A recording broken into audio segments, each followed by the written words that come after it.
আপনাদের কথা কি বলবো? আমরা হুজুররাই তো ঠিক নাই। এক হুজুর মায়ের খায় আর এক হুজুর চুপচাপ থাকে। তো কি হয়েছে? এটা তো আমাদের না মিয়া।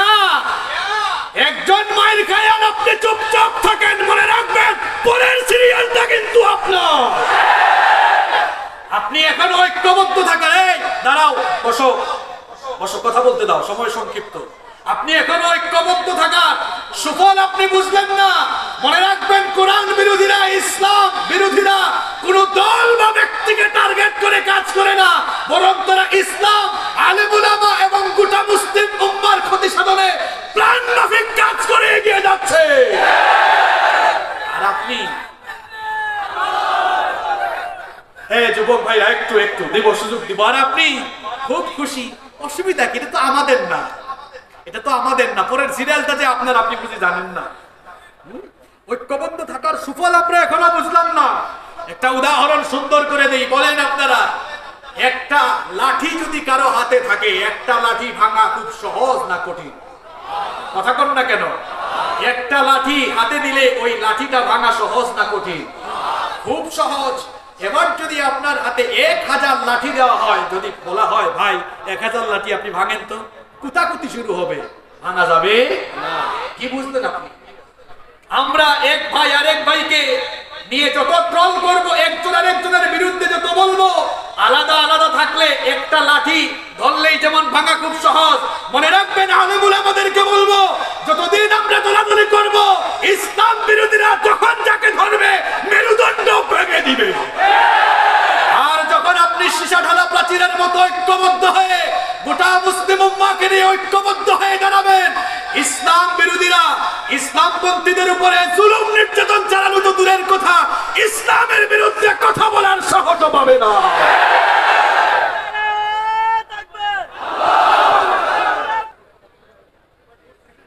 আমাদের ভালোবাসা সবই যেন হয় শুধু প্রভু তোমারই জন্য।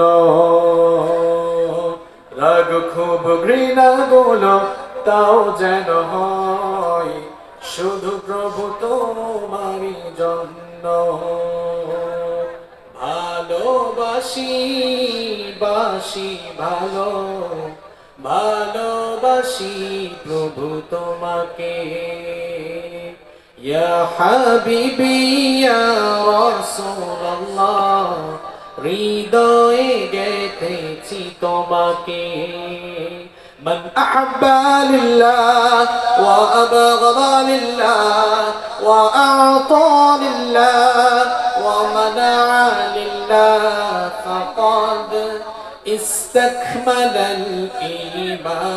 الإيمان. من أحب لله وأبغض لله وأعطى لله ومنع لله فقد استكمل الإيمان. When we love someone, we want to love him for you. When we hate someone, we will hate him to be close to you.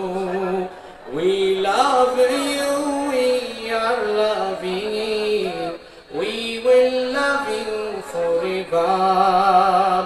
Ya Habibi, Ya Rasulallah, we will keep you in our heart. من أحب لله وأبغض لله وأعطى لله ومنع لله فقد استكمل الإيمان. من أحب لله وأبغض لله وأعطى لله ومنع لله فقد استكمل الإيمان. إن أحب الأعمال إلى الله تعالى المولاة في الله والحب في الله والبغض في الله. من أحب لله وأبغض لله وأعطى لله ومنع لله فقد استكمل الإيمان من أحب لله وأبغض لله وأعطى لله ومنع لله فقد استكمل الإيمان আমাদের ভালোবাসা সবই যেন হয় শুধু প্রভু তোমারই জন্য রাগ ক্ষোভ ঘৃণা গুলো তাও যেন হয় শুধু প্রভু তোমারই জন্য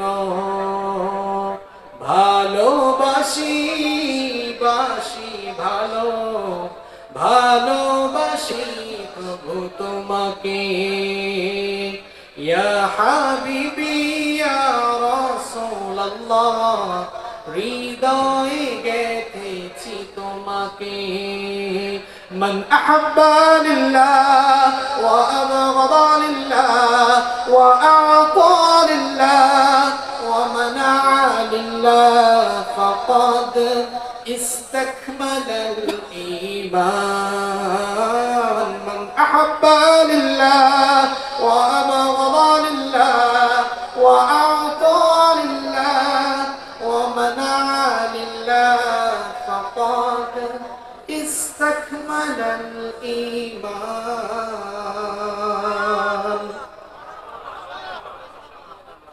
বাংলাদেশের আধ্যাত্মিক বাংলাদেশের বাণিজ্যিক রাজধানী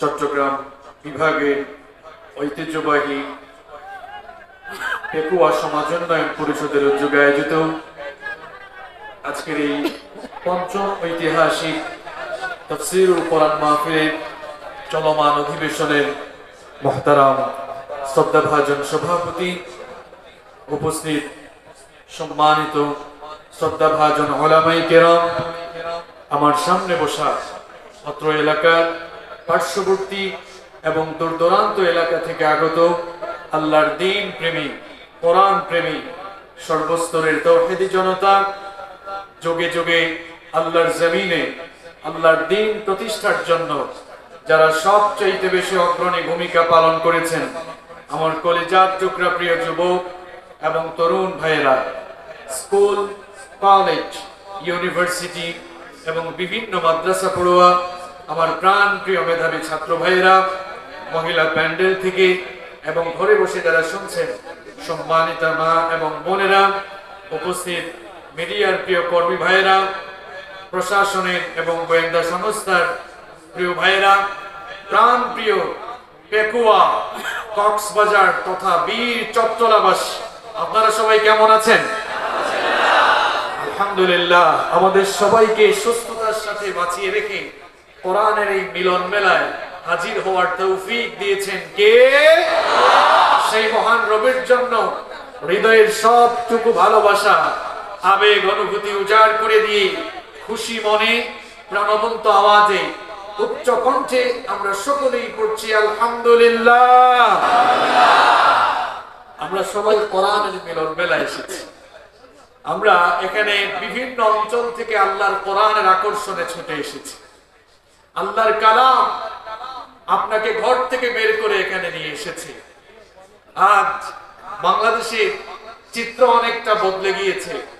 মানুষ আল্লাহর কালাম শোনার জন্য নিজের পকেটের পয়সা খরচ করে, নিজের গাটের পয়সা খরচ করে, গাড়ি ভাড়া করে, না খেয়ে নিজের পয়সা খরচ করে এক অঞ্চল থেকে অন্য অঞ্চলে ছুটে যায় আল্লাহর কালাম শোনার জন্য। এই অবস্থা দেখে নাস্তিক, মুরতাদ, বাম, রাম আর কোরআন বিদ্বেষী যারা, তাদের কলিজায় রীতিমতো আগুন ধরে গিয়েছে। এই জন্য কিছুদিন পর পর এক এক উল্লুক আর ভাল্লুকের পয়দা হয়। যেখানে আমরা দিন চর্চা, দিন প্রচারের কাজ করি, আর সেই মাহফিলকে নিয়ে আজ তারা আবুল তাবুল কথা বলা শুরু করেছে। গ্রামের মানুষ বলে পুরান পাগলের ভাত নাই, নতুন পাগলের আমদানি হয়েছে। এক পাগল পাগলামি করতে করতে এখন নিভৃতে চলে গিয়েছে। গত কয়েকদিন ধরে আরো নতুন কিছু পাগলের পয়দা হয়েছে। এরা এখন ওয়াজ মাহফিল নিয়ে, তাফসীর মাহফিল নিয়ে উল্টা পাল্টা বক্তব্য দেওয়া শুরু করেছে। তারা বলছে এই মাহফিল থেকে নাকি মানুষকে ধর্মান্ধ বানানো হচ্ছে। তারা বলছে এই মাহফিল থেকে নাকি মানুষকে চরমপন্থার দিকে উস্কে দেওয়া হচ্ছে, সাম্প্রদায়িকতার দিকে, জঙ্গিবাদের দিকে উস্কে দেওয়া হচ্ছে। আলেম ওলামাকে তারা একটু রেসপেক্ট করে, সম্মান করে কথাও বলতে জানে না, বরং বলে ওই তথাকথিত মোল্লারা এই মাহফিলের নাম করে মানুষকে ধর্মান্ধতার দিকে ঠেলে দিচ্ছে, জঙ্গিবাদের দিকে, সাম্প্রদায়িকতার দিকে ঠেলে দিচ্ছে। কিন্তু আসলেই আপনারা যারা মাহফিলে আসেন, আপনারা বলেন তো দেখি, এই মাহফিল থেকে আমরা কি মানুষকে জঙ্গিবাদের দিকে উস্কে দেই? কোরআন কি জঙ্গিবাদ আর সন্ত্রাসের পক্ষে? সন্ত্রাস আর জঙ্গিবাদী কার্যক্রম করে যারা, ইসলাম আর মানুষের দুশমন হলো তারা। সুতরাং আজকের এই পেকুয়ার মাহফিল থেকে আমরা সুস্পষ্ট ভাবে বলে দিতে চাই, যারা মুসলমানদের দিন চর্চার এই পবিত্র প্ল্যাটফর্মকে নিয়ে ষড়যন্ত্র আর চক্রান্ত করছো, হয়তো তোমরা দেখছো যে আজ কোরআন শোনার জন্য যুবকদের যে গণজোয়ার সৃষ্টি হয়েছে, এই গণজোয়ারকে রুখে দেওয়ার জন্য, থামিয়ে দেওয়ার জন্য যারাই সামনে আসবে, স্রোতের সামনে যাই আসে তা যেমন ভেসে যায়, যুবকদের এই গণজোয়ারের সামনে যা আসবে ভেসে বঙ্গোপসাগরে নিক্ষিপ্ত হবে।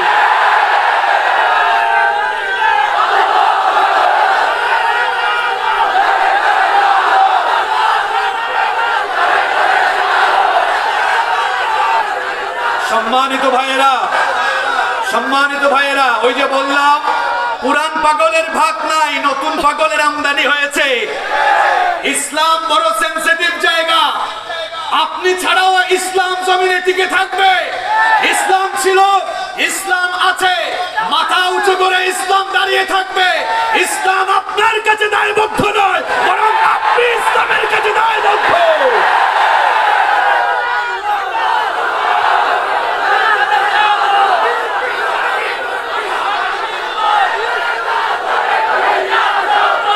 সম্মানিত ভাইয়েরা, আমার সময় খুব সংক্ষিপ্ত, প্লিজ আল্লাহর ওয়াস্তে আমাকে কথা বলতে দিন। এক পাগল পাগলামি করে করে কোন জায়গায় যে গিয়েছে তারে কেউ খুঁজেও পায় না। ইসলাম বড় সেনসিটিভ জায়গা। কিরে পাগলা, তোর পাগলামি কই? ইসলাম নিয়ে তো বড় বড় বড় কথা বললি। এই দেশের প্রধানমন্ত্রী যিনি আমাদের অভিভাবক, তিনি তাহাজ্জুদের নামাজ দিয়ে দিন শুরু করেন। সুতরাং যেই দেশের প্রধানমন্ত্রী ফজরের নামাজ দিয়ে, তাহাজ্জুদের নামাজ দিয়ে দিন শুরু করেন, আর যেই দেশে অসংখ্য আলেম ওলামা আছে, অসংখ্য তাওহীদবাদী জনতা আছে, সেই দেশে আর কিছু থাক বা না থাক, ইসলাম থাকবেই থাকবে ইনশাআল্লাহ।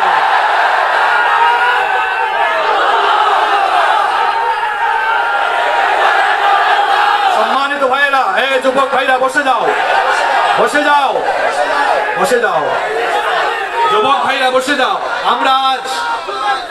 আমরা আজ প্রশাসনের ভাইদেরকে ধন্যবাদ জানাতে চাই। তারা একটি চমৎকার মাহফিল আয়োজনের জন্য পরিবেশ নিশ্চিত করে দিয়েছেন। প্রশাসনের ভাইয়েরা এই দেশের শান্তি শৃঙ্খলা রক্ষার জন্য দিনরাত তারা পরিশ্রম করেন। এই দেশে শান্তি শৃঙ্খলা ফিরিয়ে আনার জন্য তারা অক্লান্ত পরিশ্রম করছেন। আমার কলিজার টুকরা প্রিয় প্রশাসনের ভাইদেরকে বলতে চাই, এই দেশের আলেম ওলামা শান্তি শৃঙ্খলা আনয়নে আপনাদের সহযোগী, আপনাদের প্রতিপক্ষ নন। আপনারা অস্ত্র দিয়ে মানুষকে অন্যায় অপকর্ম থেকে ফেরানোর জন্য দিনরাত পরিশ্রম করেন। আমরা এই কথা জানি, আপনাদের কন্ট্রিবিউশনের কথা আমরা জানি, এবং এই জন্য আমরা আমাদের প্রত্যেকটি মাহফিলে আপনাদের জন্য দোয়া করি, ঠিক কিনা বলেন? কিন্তু আমার প্রশাসনের প্রিয় ভাইদেরকে বলতে চাই, আমরা তো আপনাদের সহযোগী। আপনারা অস্ত্র দিয়ে মানুষকে ভয় দেখাইয়া অন্যায় থেকে ফেরানোর কাজ করেন, আর এই দেশের আলেম ওলামা তারা হয়তো কোনো অস্ত্র বহন করেন না, কিন্তু এই দেশের আলেম ওলামা তাদের জবানে দুইটা অস্ত্র বহন করেন, একটা কোরআন আর একটা হাদিস। এই কোরআন আর হাদিস দিয়ে আমরাও মানুষদেরকে অন্যায় পথ থেকে, ভুল পথ থেকে, জঙ্গিবাদ থেকে, সন্ত্রাস থেকে, যৌতুক থেকে, অন্যায় অপরাধ থেকে ফেরাবার জন্য আমরাও কাজ করি। সুতরাং আপনারাও কাজ করছেন, আমরাও কাজ করছি, আমরা একে অপরের সহযোগী, আমরা দুশ্মন নই। এই জন্য আমরা বলি, আমি প্রায় সময় বলি, এই দেশের আলেম ওলামারা এই মাহফিলের মাধ্যমে, দিন প্রচারের মাধ্যমে, মসজিদে খুতবার মাধ্যমে প্রত্যক্ষ আর পরোক্ষভাবে সরকার এবং প্রশাসনকে সহযোগিতা করছে। তাহলে প্রশ্ন হলো, এরপরেও দিন চর্চার এই জায়গাগুলোকে নিয়ে ষড়যন্ত্র করছে কারা? এক কথায় উত্তর হলো অন্যায় আর অপরাধ জগতের নেতৃত্ব দেয় যারা। অন্যায় আর অপরাধ জগতের নেতৃত্ব দেয় যারা, কোরআনের মাহফিলে বাধা দেয় তারা। কারণ তারা চায় না সমাজে কোরআনের আলো ছড়িয়ে যাক, হক কথা ছড়িয়ে যাক। কারণ হক কথা ছড়িয়ে গেলে মানুষকে সত্য সুন্দরের দিকে আহ্বান করানো হলে তো ক্যাসিনো চলবে না, মাদক চলবে না, সন্ত্রাস চলবে না। কারণ আমরা এই মাহফিলে সন্ত্রাসের বিরুদ্ধে, জঙ্গিবাদের বিরুদ্ধে, চরমপন্থার বিরুদ্ধে, আমরা এই মাহফিলগুলোতে যৌতুকের বিরুদ্ধে, অশান্তির বিরুদ্ধে কথা বলি। তারপরেও কেন প্রতিবন্ধকতা সৃষ্টি করা হয়? কারণ তারা চায় না সমাজ থেকে অন্যায়, অপরাধ, অশান্তি দূর হোক। এই জন্য আমি খুব সংক্ষেপে বলি, অন্যায় আর অপরাধ জগৎকে নেতৃত্ব দিচ্ছে তারা, আল্লাহর কোরআনের পথে বাধা সৃষ্টি করে তারা। সম্মানিত ভাইরা, আজকে এই মাহফিল বাস্তবায়নের জন্য রাজনৈতিক নেতৃবৃন্দ, প্রশাসনের ভাইয়েরা অনেক সহযোগিতা করেছেন। এই জন্য আমরা তাদের প্রতি শুকরিয়া জানাতে চাই, তাদের জন্য দোয়া করতে চাই, আল্লাহ যেন তাদের গুনাহগুলো মাফ করে দেন। আমরা যারা এই মাহফিলে এসেছি, আল্লাহ তাআলা যেন আমাদের সকলের জীবনের গুনাহগুলোকে মাফ করে দেন। সম্মানিত ভাইয়েরা, সময় যেহেতু সংক্ষিপ্ত,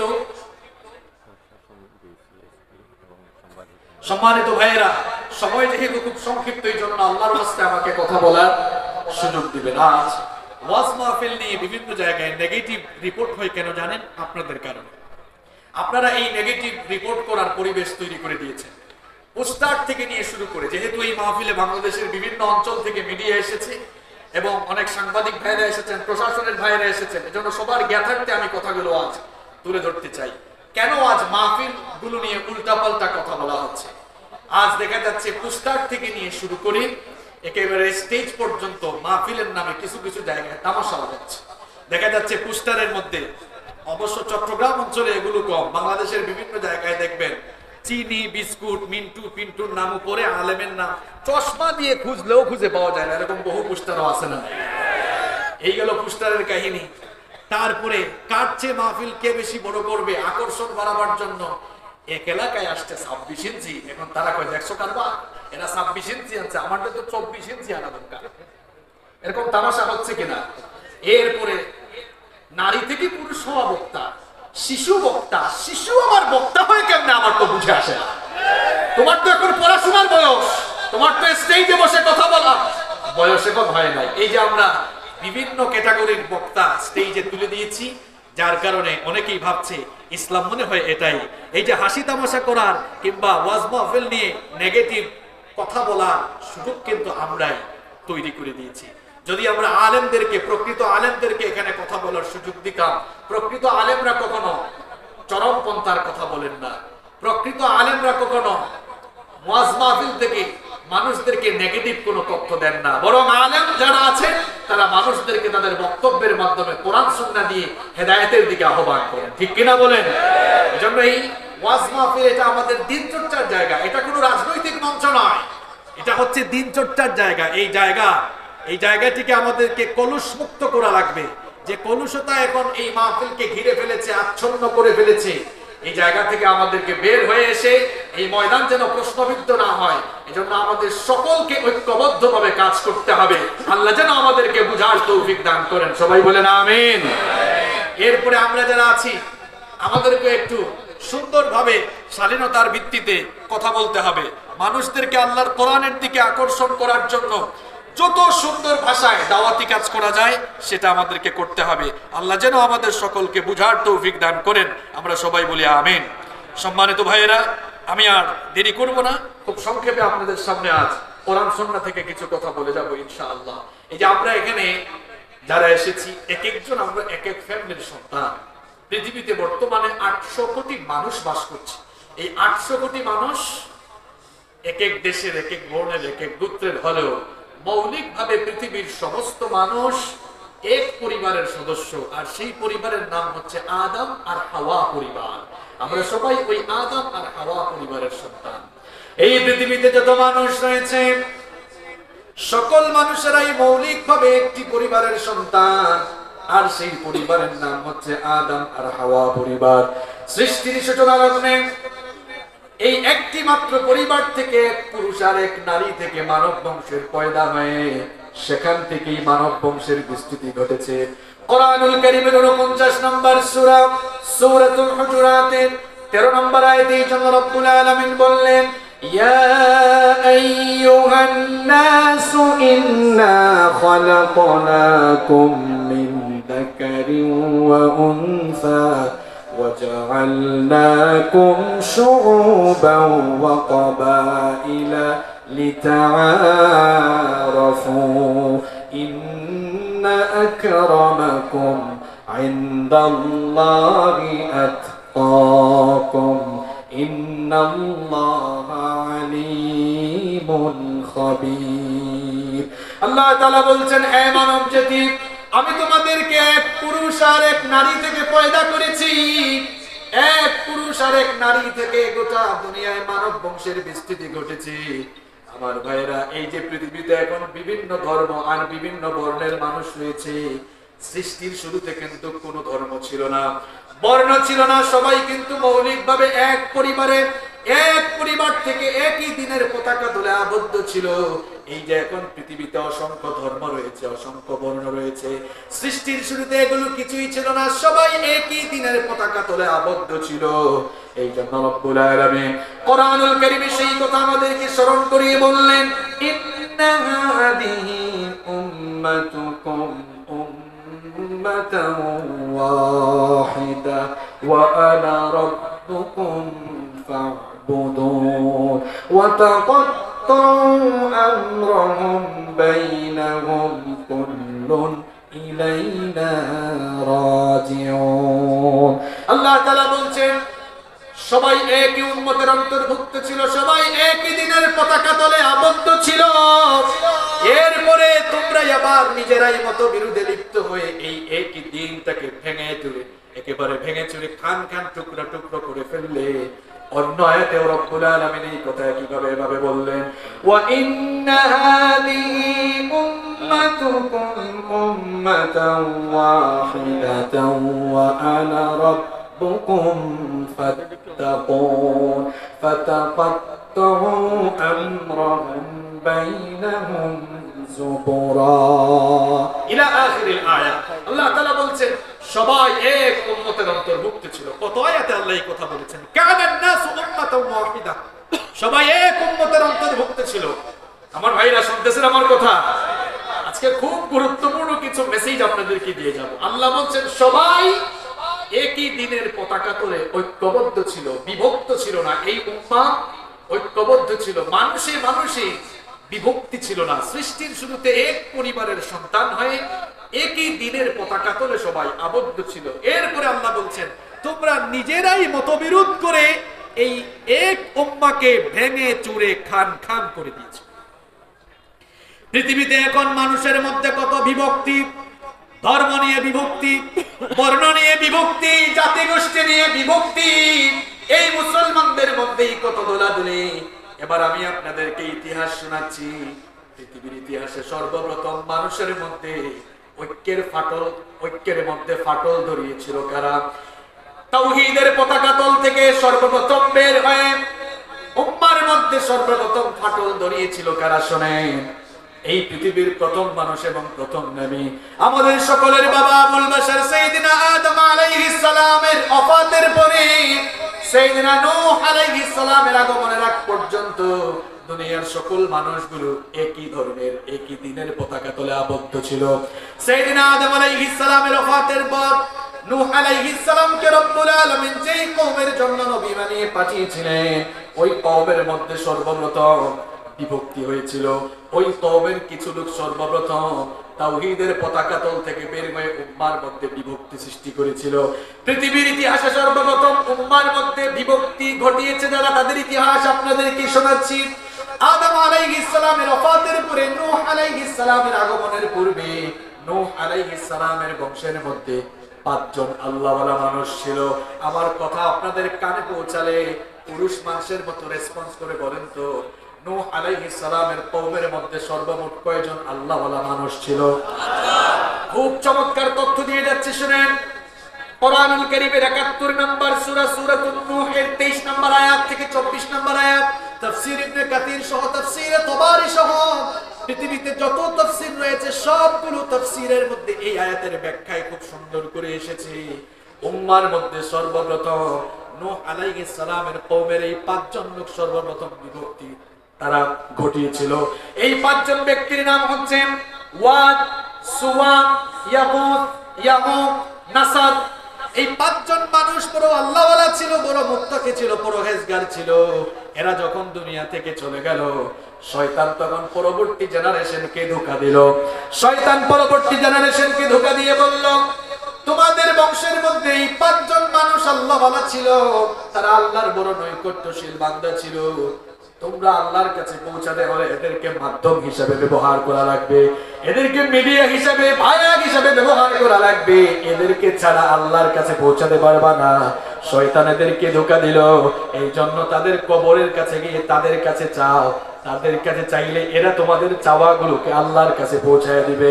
আমার পেকুয়ার ভাইয়েরা, বীর চট্টলার ভাইয়েরা, বলেন তো দেখি, আমরা আল্লাহর কাছে কোনো ফরিয়াদ করলে মাঝখানে কোনো মিডিয়ার দরকার আছে নাকি?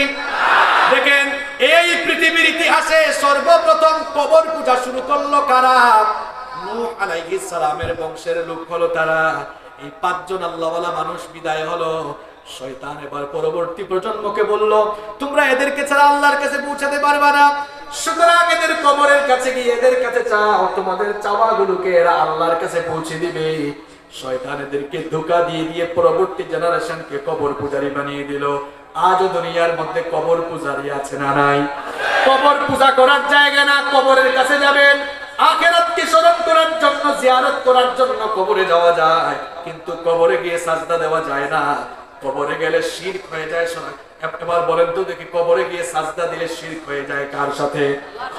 সুতরাং কবরে গিয়ে সাজদা দেওয়া যাবে না। যেই কথা বলছিলাম শুনেন, শয়তান পরবর্তী প্রজন্মকে ধোঁকা দিয়ে কবর পূজারী বানিয়ে দিল। এরপরে এরা যখন, এই কবর পূজারী লোকগুলো যখন দুনিয়া থেকে চলে গেল, শয়তান এবারের পরবর্তী প্রজন্মের লোকদেরকে কেমনে ধোঁকা দেয় শুনেন। এই পৃথিবীতে মূর্তি পূজা শুরু হয়েছে পরে, কবর পূজা শুরু হয়েছে আগে। আমি আল্লাহর কোরআন থেকে আপনাকে শোনাচ্ছি। শয়তান এবার পরবর্তী প্রজন্মের লোকদেরকে বলল, তোমাদের বংশের মধ্যে ওই যে আল্লাহওয়ালা পাঁচজন মানুষ ছিল, এদেরকে তো লোকজন ভুলে যাচ্ছে। এদেরকে মানুষ যেন স্মরণ রাখে, এদের কবরের উপরে এবং অলিতে গলিতে তাদের মূর্তি বানিয়ে দাও, যাতে করে মানুষ এদের কথা স্মরণ করে এদের মতো আল্লাহওয়ালা হওয়ার চেষ্টা করে। শয়তান কিন্তু এদেরকে পজিটিভ ধোঁকা দিল, মূর্তি পূজার কথা বলল না, বলল এদের মূর্তি বানাও, অলিতে গলিতে সেট করে রাখো, যাতে এদেরকে দেখলে মানুষ ওই পাঁচজন আল্লাহওয়ালা লোকের কথা স্মরণ করে তারাও যেন আল্লাহওয়ালা হয়, তারা যেন ইন্সপায়ার নিতে পারে, মোটিভেশন নিতে পারে এই কাজ করা। শয়তান এবার ওই প্রজন্মের লোকদেরকে ধোঁকা দিয়ে অলিতে গলিতে মূর্তি বানাবার কাজ করলো। এই প্রজন্মের লোকরা মূর্তি বানিয়েছে কিন্তু মূর্তির পূজা করে নাই। এর পরবর্তীতে শয়তান পরবর্তী প্রজন্মকে ধোঁকা দিল, যাদের মূর্তিগুলো গলিতে গলিতে তোমরা দেখো, এরাই ছিল তোমাদের উপাস্য। তোমাদের পূর্ববর্তী লোকেরা এদেরকে উপাস্য হিসাবে গ্রহণ করেছিল, এদের ইবাদত করেছিল, সুতরাং তোমরাও এদের ইবাদত করো। এইভাবে শয়তান কয়েকটা প্রজন্মকে ধোঁকা দিয়ে দিয়ে প্রথমে কবর পূজা, তারপরে মূর্তি পূজার দিকে ধাবিত করলো। পৃথিবীর সমস্ত মানুষ তাওহীদবাদী ছিল, তাওহীদের পতাকা তলে আবদ্ধ ছিল। এইভাবে শয়তান ধোঁকা দিয়ে দিয়ে তাওহীদের পতাকা তল থেকে বের করে কিছু মানুষকে কবর পূজারী আর কিছু মানুষকে মুশরিক বানিয়ে দিল। এবার রব্বুল আলামিন তাদের হেদায়েতের জন্য সাইয়েদিনা নূহ আলাইহিস সালামকে নবী বানিয়ে পাঠালেন। নূহ আলাইহিস সালাম তাদেরকে যখন একত্ববাদী রবের দিকে দাওয়াত দিলেন, সবার আগে সমাজের নেতারা, রাষ্ট্রের নেতারা দাওয়াতের বিরোধিতা করলো। আজও দেখবেন তথাকথিত সাতামাতা মার্কা কিছু নেতারা আল্লাহর কোরআনের প্রচার প্রসারে বাধা হয়ে দাঁড়ায়। এগুলো আজকে নতুন কোনো বিষয় নয়। সাইয়েদনা নূহ আলাইহিস সালাম যখন আল্লাহর দ্বীনের প্রচার করেছেন, তাওহীদের প্রচার করেছেন, তখন কিছু লোকেরা তার বিরোধিতা করেছিল। তার বিরোধিতা করে এবার তারা তাদের কওমের লোকদেরকে সাবধান করেছিল। আল্লাহ তাআলা কোরআনে বলে দিয়েছেন, ওয়াকালু লা তাযরুন্না আলিহাতাকুম ওয়ালা তাযরুন্না ওয়াত্তাও ওয়ালা সুওয়া ওয়ালা ইয়াগুসা ওয়া ইয়াউকা ওয়া নাসরা। কান লাগা, এরা বলল তাদের সম্প্রদায়ের লোকদেরকে, খবরদার, নূহের কথা শুনে ওয়াদ, সুওয়া, ইয়াগুত, ইয়াউক, নাসরের পূজা বর্জন করো। এইভাবে করে পৃথিবীর ইতিহাসে সর্বপ্রথম এক উম্মতের মধ্যে বিভক্তি সৃষ্টি করে মুশরিক হয়েছে যারা, তাওহীদের পতাকা তল থেকে বের হয়ে মুশরিক হলো যারা, কবর পূজারী হলো যারা, নূহ আলাইহিস সালামের কওম হলো তারা। এর পরবর্তীতে পৃথিবীতে যুগে যুগে কালে কালে আরো বিভ্রান্তি সৃষ্টি হলো, মুশরিকদের মধ্যে আরো বিভিন্ন দল উপদল তৈরি হলো। আর আল্লাহ তাআলা দয়াবান হয়ে যুগে যুগে কালে কালে বিভিন্ন বংশে বংশে এলাকায় এলাকায় নবী পাঠালেন। সমস্ত নবীদের দাওয়াত ছিল এক, একজনের দাওয়াতি সম্ভাষণের সাথে আরেকজনের দাওয়াতের কোনো অমিল ছিল না, ভিন্নতা ছিল না। এই জন্য রব্বুল আলামিন বলছেন, ওয়ালাকাদ বাআসনা ফি কুল্লি উম্মাতির রাসূলা আন ইবুদুল্লাহা ওয়াজতানিবুত তাগুত। আল্লাহ তাআলা বলছেন, আমি প্রত্যেক কওমের জন্য, প্রত্যেক উম্মতের জন্য রাসূল পাঠিয়েছি, আর তারা সবাই এসে এক আল্লাহর গোলামের দিকে দাওয়াত দিয়েছে। আমার ভাইয়েরা একটু উচ্চ কণ্ঠে জবাব দেন, বলেন তো দেখি, সকল নবীদের দাওয়াত একরকম ছিল না দুই রকম ছিল? সকল নবীদের দাওয়াত ছিল একরকম, একজনের দাওয়াতের সাথে আরেকজনের দাওয়াতের কোনো অমিল ছিল না। সাইয়েদনা আদম আলাইহিস সালামের দাওয়াতে কথা ছিল লা ইলাহা ইল্লাল্লাহু আদামু সাফিয়ুল্লাহ। আবার ইব্রাহিম আলাইহিস সালামের দাওয়াতি সম্ভাষণ ছিল লা ইলাহা ইল্লাল্লাহু ইব্রাহিম খলিলুল্লাহ। আবার মুসা আলাইহিস সালামের দাওয়াত ছিল লা ইলাহা ইল্লাল্লাহু মুসা কালিমুল্লাহ। ঈসা আলাইহিস সালামের দাওয়াত ছিল লা ইলাহা ইল্লাল্লাহু ঈসা রূহুল্লাহ। আবার আমাদের প্রিয় রাহমাতাল লিল আলামিন মুহাম্মাদুর রাসূলুল্লাহ পড়েন সাল্লাল্লাহু আলাইহি ওয়াসাল্লামের দাওয়াতি সম্ভাষণ ছিল, সবাই মনটা উজাড় করে দিয়ে প্রাণবন্ত আওয়াজে পড়ুন লা ইলাহা ইল্লাল্লাহু মুহাম্মাদুর রাসূলুল্লাহ সাল্লাল্লাহু আলাইহি ওয়াসাল্লাম। বুঝে থাকলে বলেন তো, সব নবীদের তাওহীদের কথা একরকম না দুই রকম? লা ইলাহা ইল্লাল্লাহ ঠিক আছে না ঠিক নাই? শুধু নবীর নাম চেঞ্জ হয়েছে, কিন্তু তাওহীদের মূল কথা এক না ভিন্ন? সব নবীরা আদম আলাইহিস সালাম থেকে নিয়ে মুহাম্মাদুর রাসূলুল্লাহ পড়েন সাল্লাল্লাহু আলাইহি ওয়াসাল্লাম পর্যন্ত সব নবীদের দাওয়াত একরকম ছিল। এরপরেও পৃথিবীতে বিভিন্ন উম্মতরা তাদের কাছে সুস্পষ্ট বিধান আসার পরেও মতবিরোধে লিপ্ত হয়ে তাদের দ্বীনকে তারা ভেঙে চুরে খান খান টুকরা টুকরা করে ফেলেছে।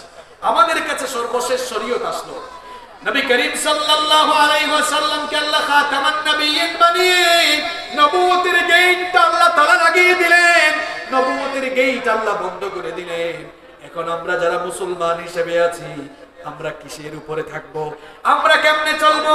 এইজন্য নবীজি বললেন, তারাকতু ফীকুম আমরাইন লান তাদিল্লু মা তামাসসাকতুম বিহিমা কিতাবাল্লাহ ওয়া সুন্নাত রাসূলিহি। নবীজি বললেন, দুটো জিনিস তোমাদের কাছে রেখে যাচ্ছি, এই দুটো জিনিসকে যদি তোমরা আঁকড়ে ধরো কখনোই তোমরা পথভ্রষ্ট হবে না। এক নাম্বার কার কিতাব? আরো জোরে বলেন, কার কিতাব? দুই নাম্বার নবীজি বলছেন আমার সুন্নাত।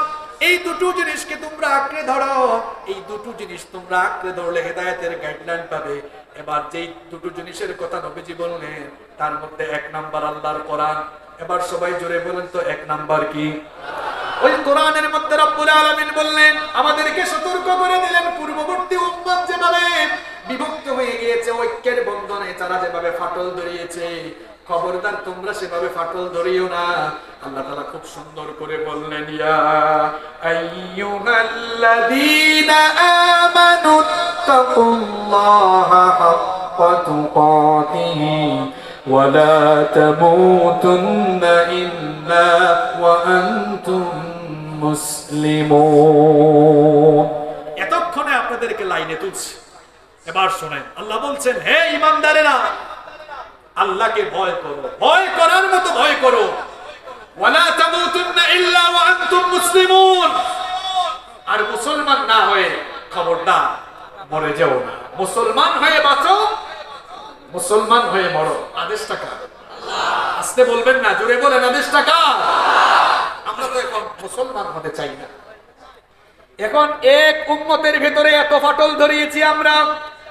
নবীজি বলেছেন ইহুদি নাসারারা ৭২ দলে বিভক্ত হয়েছে, আর আমার উম্মত আরো একটা এগিয়ে তারা ৭৩ দলে বিভক্ত হবে। ভালো করে শুনেন, নবীজি বলেছেন ইহুদি নাসারারা ৭২ দলে বিভক্ত হয়েছে, আমার উম্মত আরো এক ধাপ এগিয়ে ৭৩ দলে বিভক্ত হবে। ৭২ দল জাহান্নামে যাবে, একদল জান্নাতে যাবে। সাহাবায়ে কেরাম জানতে চাইলেন, ওগো আল্লাহর নবী, তাহলে জান্নাতি কারা, জান্নাতে যাবে কারা? নবীজি এক কথাই বললেন, আল জামাআ, অর্থাৎ ঐক্যবদ্ধ থাকবে যারা, এক হয়ে উম্মার এই রশিটাকে এক রাখবে যারা, আল্লাহর জান্নাতে যাবে তারা। আবার অন্য riwayate এসেছে, নবীজি বলেছেন মা আনা আলাইহি ওয়া আসহাবিহি, যারা আমার আর আমার সাহাবীদের পথের উপরে মতের উপরে চলবে তারাই হেদায়েতের উপরে থাকবে। কিন্তু আমার ভাইয়েরা, আমার বাবারা, দেখেন এবার আপনারা চিন্তা করে দেখেন, এক উম্মতের ভেতরে আজকে আমরা কয় ভাগ বানিয়েছি। আমরা আজ নিজের পরিচয়টা মুসলমান দিতে পারি না, লজ্জা পাই। আপনি যদি তাকে বলেন ভাই আপনি আপনার পরিচয়টা বলেন, সে বলবে আমি দেওবন্দি। একজন বলে আমি কওমি, আরেকজন বলে আমি আলিয়া, আরেকজন কই আমি সুন্নি, আরেকজন কই আমি ঠান্ডা সুন্নি না আমি গরম সুন্নি, আরেকজন কই ঠান্ডা সুন্নি, আরেকজন কই আহলে হাদিস, আরেকজন কই লা মাযহাবি। আরে ভাই, দিলে বড় আফসোস লাগে। এত পরিচয় আপনি দিতে পারেন, কিন্তু নিজের পরিচয় মুসলমান আপনি দিতে পারেন না। লজ্জা হওয়ার কথা আপনার, লজ্জা হওয়ার কথা। আপনি নিজেকে মুসলমান হিসেবে পরিচয় দিতে পারেন না। পৃথিবীর সমস্ত নবীরা মুসলমান ছিলেন, আর তারাও ইসলামের দাওয়াত দিয়ে মানুষকে মুসলমান বানিয়েছেন, ঠিক কি না বলেন? এই জন্য আল্লাহ বলেছেন খবরদার, সাবধান।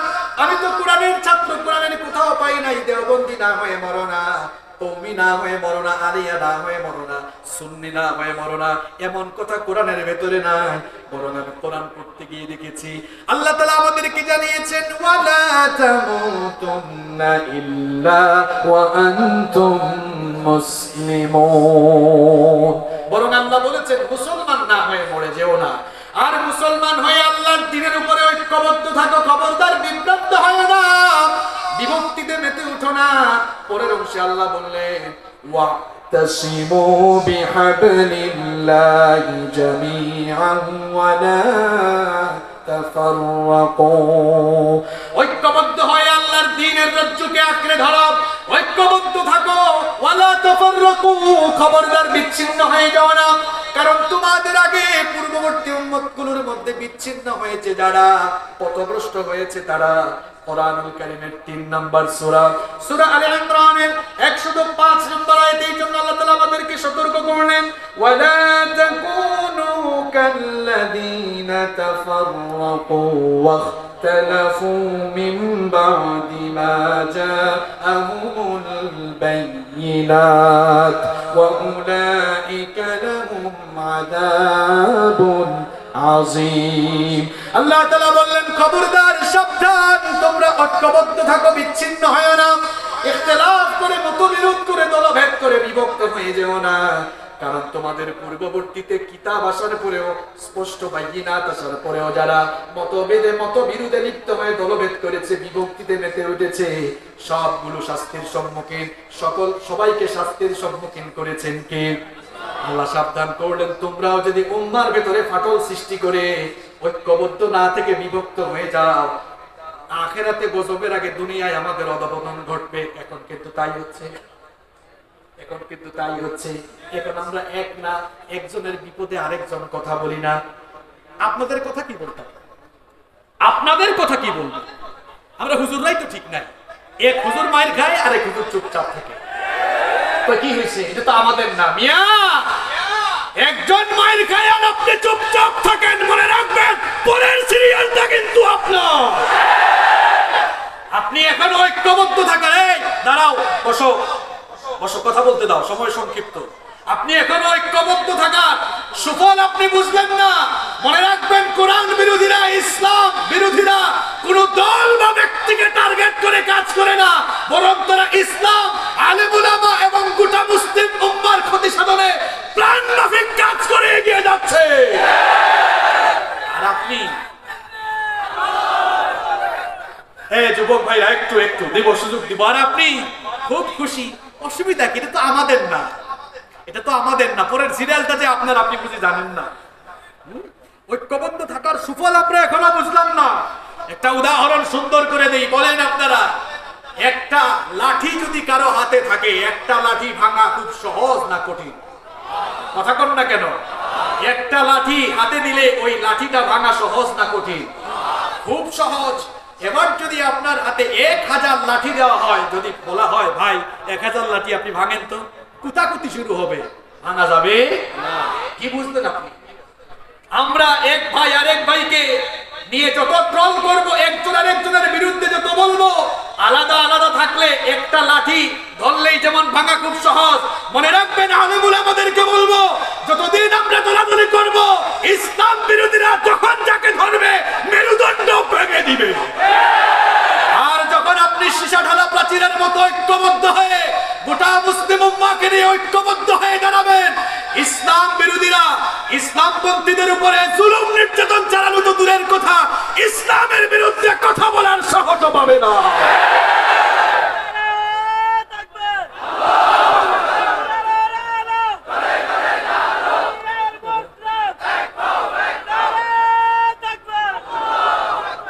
আমরা আলেমে আলেমে আজ ঠেলাঠেলি গুতাগুতি করে, আলেমে আলেমে আজ ঠেলাঠেলি গুতাগুতি করে ইসলাম বিরোধীদেরকে আমরা খেলার মাঠ তৈরি করে দিয়েছি।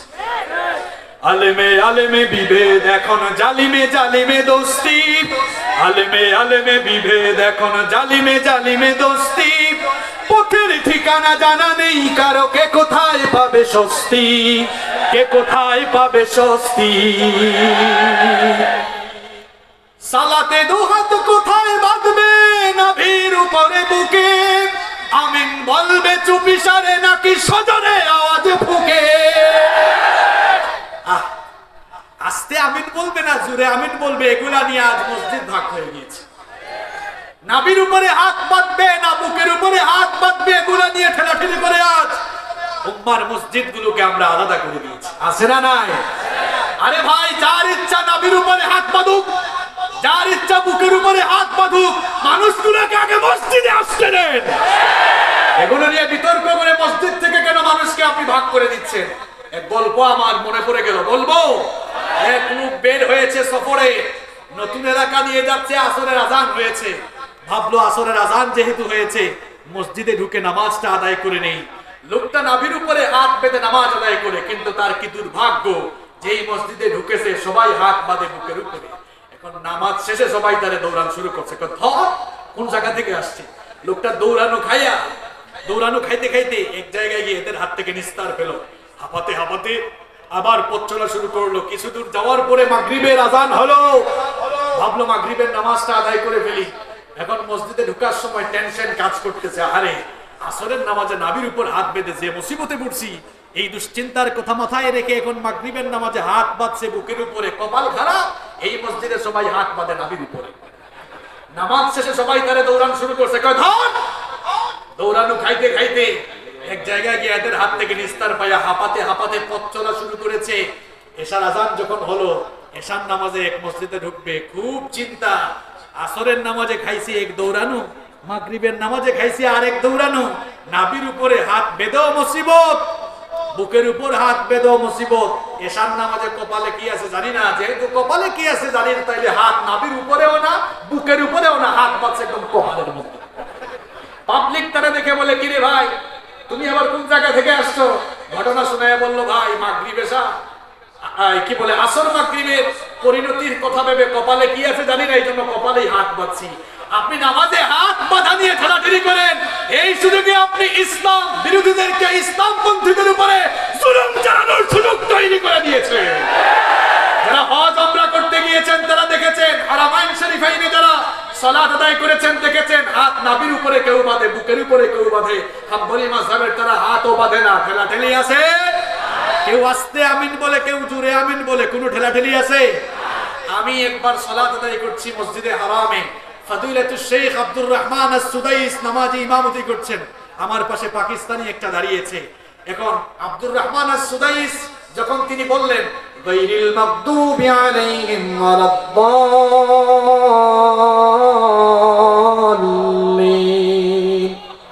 আমি আস্তে করে বললাম আমিন। পাকিস্তানি শেষে বলল আমিন। নামাজ শেষে সে আমাকে জিজ্ঞেস করে, এই তুই আস্তে বলছিস কেন? আবার আমি তারে বলে নাই, কিরে তোর তেল হয়েছে নাকি বেশি, এত জোরে বললি কে? সালাম ফিরে যে যার মতো করে চলে গেল। আস্তে বলেছে তাও ওকে, জোরে বলেছে তাও ওকে। এগুলো নিয়ে যত বেশি মারামারি করবেন তত বেশি উম্মার মধ্যে ফিতনা তৈরি হবে, ঠিক কিনা বলেন? সালাতে দু হাত কোথায় বাঁধবে, নাভির উপরে বুকে, আমিন বলবে চুপি সারে নাকি সজরে আওয়াজ ফুকে। ছোট আরো ছোট বিষয় নিয়েও চলছে ভীষণ দ্বন্দ্ব, সব দল ভাবে আমরাই ভালো অন্যরা কালো মন্দ। ফরজ নিয়ে তো মারামারি নেই, নফলে সফল যুগ, টুপির আকার আকৃতি নিয়ে গবেষণা হয় খুব। এক হুজুর দেখলাম ওই দিন টুপি একটা স্টেজে নিয়ে টুপি ছিঁড়ে ফেলছে। মিয়া এটা ওই হুজুরের টুপি, ওই হুজুরের টুপি। আপনি এখন টুপির মধ্যে ইসলাম খুঁজেন, আর এই সুযোগে ইসলাম বিরোধীরা ঐক্যবদ্ধ হয়ে ইসলামপন্থীদের উপরে একত্রে ঝাঁপিয়ে পড়েছে। ফরজ নিয়ে তো মারামারি নেই, নফলে সফল ডুব, টুপির আকার আকৃতি নিয়ে গবেষণা হয় খুব। এই সুযোগে আব্রাহা দেখো হাকিয়ে বেড়ায় হস্তি, জালিমে জালিমে দোস্তি, জালিমে জালিমে দোস্তি, আলেমে আলেমে বিভেদ এখন জালিমে জালিমে দোস্তি। পথের ঠিকানা জানা নেই কারো, কে কোথায় পাবে স্বস্তি, কে কোথায় পাবে স্বস্তি। খেতির নেশায় আলেমের মন ব্যস্ত, ভীষণ ব্যস্ত, এই সমাজের সব কাজ তাই জালিমের হাতে ন্যস্ত। নিজের হিসেব করে না আলেম অন্যের কথা ভাবে, বিরোধকারীরা জান্নাতে নাকি জাহান্নামেই যাবে। কাফের ফাসিক লক্ষ ফতোয়া পকেটে আছে জমা, আল্লাহর কাছে ছাড় আছে তবু তার কাছে নাই ক্ষমা। হেরার চেরাগে চিনতে পারেনি এখনো আপন পথ, জালিমের হাতে চলে গেছে তাই নিজের সাজানো ঘর। হেরার চেরাগে চিনতে পারেনি এখনো আপন পথ, জালিমের হাতে চলে গেছে তাই নিজের সাজানো ঘর। সালতানাতের মিনার হারিয়ে আশ্রয় তার বস্তি, জালিমে জালিমে দোস্তি, আলেমে আলেমে বিভেদ এখন জালিমে জালিমে দোস্তি। পথের ঠিকানা জানা নেই কারো, কে কোথায় পাবে স্বস্তি, কে কোথায় পাবে স্বস্তি, ঠিক কিনা বলেন? আমরা যদি এই বিভেদ ভুলে গিয়ে ঐক্যবদ্ধ হতে পারতাম, আমরা যদি এই দলাদলি বাদ দিয়ে সবাই এক থাকতে পারতাম, এই দেশে আর কেউ ইসলামের বিরুদ্ধে কথা বলার সাহসও পেত না। এজন্য আমাদের মুরব্বী শ্রদ্ধাভাজন আলেমদেরকে আমরা সম্মানের সাথে, শ্রদ্ধার সাথে, ভক্তির সাথে বলতে চাই, দলাদলি সব বাদ দিয়ে মুসলমানদেরকে ডাক দিয়ে সবাই ঐক্যবদ্ধ হওয়ার চেষ্টা করুন। আল্লাহর কসম, এই দেশের মুসলমানরা সকল দলের সকল মতের আলেমদেরকে এক টেবিলে দেখতে চায়। এই দেশে যদি আলেম ওলামারা এক হয়ে যেতে পারতেন, চিত্র বদলে যেত। আমি তো প্রায় সময় বলি যে বাম রাম অনেক সময় ডান বাম এক হয়ে গেলেও আলেম আলেম এক হইতে পারে না, আলেম আলেম এক হইতে পারে না। একটা পাল্লার মধ্যে ব্যাগ রাখা যেমন কঠিন, আলেমদেরকে কিন্তু এক জায়গায় বসানো এমন কঠিন। কেউ কাউকে ছাড় দিতে চায় না, ছাড় দেওয়ার মানসিকতা থাকতে হবে।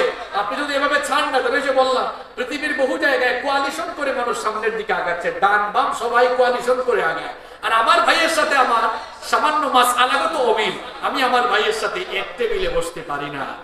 সকল আলেম তাদেরকে যদি জিজ্ঞেস করেন আপনারা কোরআনের আইন চান কি চান না, সবাই বলে চাই। তো সবার উদ্দেশ্য যেহেতু এক আছে, অন্তত এই একটা উদ্দেশ্যকে সামনে রেখে সবাই যদি আমরা এক টেবিলে বসতে পারতাম, এই দেশের মুসলমানরা আলেমদেরকে মাথার তাজ বানিয়ে এই জমিনে কোরআনের পতাকা উড়িয়ে দিত। আমাদের খাসলতের কারণে এই দশা হয়েছে। এজন্য আমি বলবো, আসুন সবাই ঐক্যবদ্ধ হই, ভেদাভেদ রেষারেষি দলাদলি বাদ দিই। আমরা কেউ আওয়ামী লীগ, কেউ বিএনপি করি, কেউ এই দল ওই দল, এই আপনি আপনার দলাদলি আপনার ভিতরে করে, কিন্তু সবাই আমরা কোরআনের খাতিরে, ইসলামের খাতিরে আমরা সবাই এক, ঠিক কিনা বলেন? কারণ আমরা যে যে দলই করি না কেন, আমাদের সবার রব কয়জন, কিতাব কয়টা, নবী কয়জন? আমাদের প্রভু এক, এক নবীর উম্মত, জীবন বিধানে ওই শিবানী কোরআন। আমাদের প্রভু এক, এক নবীর উম্মত, জীবন বিধানে ওই শিবানী কোরআন। তবে কেন এক হে মুসলমান, এক হও, এক হও করিয়া মান। বাইতুল্লাহ কয়টা আমাদের? বাইতুল্লাহ মদিনা শরীফে, উহুদ পাহাড়ে, বদরের মাঠে, একটা তো জীবন মরণ তো একবার, একটা তো জীবন মরণ তো একবার, সকলের তোরে আছে এক স্থান। তবে কেন এক নও হে মুসলমান, এক হও, এক হও করিয়াও মান। আমাদের প্রভু এক, এক নবীর উম্মত, জীবন বিধানে ওই শিবানী কোরআন। তবে কেন এক নও হে মুসলমান, এক হও, এক হও করিয়াও মান। বলেন আমিন। আমরা যদি ঐক্যবদ্ধ থাকতে পারতাম কি লাভ হতো, আর ঐক্যবদ্ধ না থাকার কারণে কি লস হচ্ছে, এরপরে আমরা শেষের দিকে যাবো ইনশাআল্লাহ। দেখেন, তার আগে বলি, আমাদের সবগুলো ইবাদত আমাদেরকে ঐক্যবদ্ধ থাকার শিক্ষা দেয়। যতগুলো মৌলিক ইবাদত আছে, সবগুলো মৌলিক ইবাদত আমাদেরকে ঐক্যবদ্ধ থাকার ট্রেনিং দেয়। বলেন তো, ঈমান আনার পরে আমাদের সর্বপ্রথম দায়িত্ব যে ইবাদত আদায় করা, ওই ইবাদতের নাম কি? আর একটু জোরে বলেন, ইবাদতের নাম কি? নামাজ একা একা ফরজ না জামাতের সাথে ফরজ? দেখেছেন, এই নামাজ দিয়ে আল্লাহ তাআলা আমাদেরকে ঐক্যবদ্ধ থাকার গুরুত্ব বুঝিয়েছেন। নামাজ কিন্তু একা একা ফরজ হয় নাই। রব্বুল আলামিন বললেন, وَأَقِيمُوا الصَّلَاةَ وَآتُوا الزَّكَاةَ وَارْكَعُوا مَعَ الرَّاكِعِينَ। সালাত কায়েম করো, যাকাত দাও, আর মসজিদে এসে যারা রুকু করে তাদের সঙ্গে রুকু করো, অর্থাৎ জামাতের সাথে ঐক্যবদ্ধ হয়ে নামাজ আদায় করো। আমাদের দেশে এই চিত্রটা কম। হজ উমরা যারা করেছেন তারা দেখেছেন, হারামাইন শরীফাইনে যখন ইকামত হয়ে যায়, ইমাম সাহেব আরবিতে কয়েকটা কথা বলে, আপনাদের কানে গিয়েছে হয়তো, আপনারা ফেসবুক ইউটিউবে দেখেছেন। ইমাম সাহেব বলে, ইস্তাউ ইস্তাউ আকিমু সুফুফাকুম ওয়াতাদিলু, বলে না, সাফু সুফুফাকুম ওয়াতারাসু ওয়াসুদ্দুল খালাল। আমাদের দেশে অনেক জায়গায় বাংলা ইমাম সাহেবরা বলেন, ডানে বামে তাকিয়ে, কাঁধে কাঁধ লাগিয়ে, ফাঁকা জায়গা ফিল আপ করে সোজা হয়ে কাতারবন্দি হয়ে দাঁড়ান, বলে না? বলেন তো, নামাজে গিয়ে আমরা কি বলে, আমি আলিয়ার হুজুর, তুমি কমির হুজুর, পিছনে যাও, বলে? কথা কন না কেন? বলে? কেউ কি বলে, আমি ক্ষমতাসীন আওয়ামী লীগ, আমি এখন ক্ষমতায়, আমি সামনে, তুই পিছনে যা, বলে? চেয়ারম্যান সাহেব কি বলে, আমি চেয়ারম্যান, তুই রিক্সাওয়ালা, যা পিছনে যা, বলে? কেউ যদি এটা বলেও ফেলে, তাহলে রিক্সাওয়ালা বলবে, মিয়া তোমার চেয়ারম্যান গিরি গিয়া পরিষদে দেখা, এটা মসজিদ আল্লাহর ঘর, এখানে তুমিও আল্লাহর গোলাম, এখানে আমিও আল্লাহর গোলাম, ঠিক কিনা বলেন? এই জন্য মহাকবি, কবি সম্রাট আল্লামা ইকবাল, তিনি তার কবিতায় বড় চমৎকার করে লিখেছেন, এক হি সাফ মে খড়ে হোগে মাহমুদ ও আয়াস, এক হি সাফ মে খড়ে হোগে মাহমুদ ও আয়াস, না কোই বান্দা রহা না কোই বান্দা নওয়াজ। নামাজে আসার পর সম্রাট মাহমুদ আর তার চাকর আয়াত যখন একই কাতারে কাছাকাছি পাশাপাশি দাঁড়িয়ে যায়, তখন সম্রাট আর সম্রাটের ভূমিকায় থাকে না, চাকর তখন চাকরের ভূমিকায় থাকে না, সম্রাট আর চাকর দুজনেই তখন আল্লাহর গোলামে পরিণত হয়ে যায়। বলেন এই যে নামাজে আসলে আমরা দোলাদুলি বাদ দিয়ে এক ভাই যেমন আরেক ভাইয়ের কাঁধে কাঁধ লাগিয়ে কাছাকাছি পাশাপাশি দাঁড়িয়ে যায়, আমরা যদি এই চিত্রটা নামাজের বাহিরে একবার যদি এই চিত্রের বাস্তবায়ন ঘটতো, বলেন ইসলাম আর মুসলিম উম্মাহকে নিয়ে কেউ ষড়যন্ত্র করারও সাহস করতে পারতো? বলেন পারতো? তো নামাজ থেকে আপনি শিখলেন কি মিয়া? নামাজ তো ঐক্যবদ্ধ থাকার শিক্ষা দেয়, নামাজের বাইরে এত দৌড়াদৌড়ি এত রেশারেশি করেন কেন? নামাজ থেকে ঐক্যবদ্ধ থাকার শিক্ষা নেন।